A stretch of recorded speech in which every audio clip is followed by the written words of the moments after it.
Hey everybody, this is a quick video in case you have a Panasonic TV with this model number TH- either 37, 42, 50, or 58PX60. I'll go ahead and put those model numbers in the description.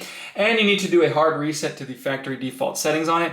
Now, you can do this either via the setup menu, either via the buttons on the TV and the remote, in case you don't have access to the setup menu. I'll go over both of those in a second. But you might want to do this for one or two reasons. The first one's troubleshooting. If this TV is not working for whatever reason, it's not connecting, it's not responding, etc.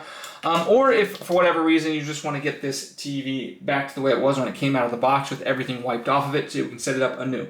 Now, if you've got access, if the TV is responding and stuff like that, we can just do this via the setup menu. We just hit menu on the remote, and then we're just going to go to setup, hit OK, then system, hit OK, then factory default, hit OK. So setup, system, factory default. Then we just have to confirm it with a yes, and it will restore all the factory defaults.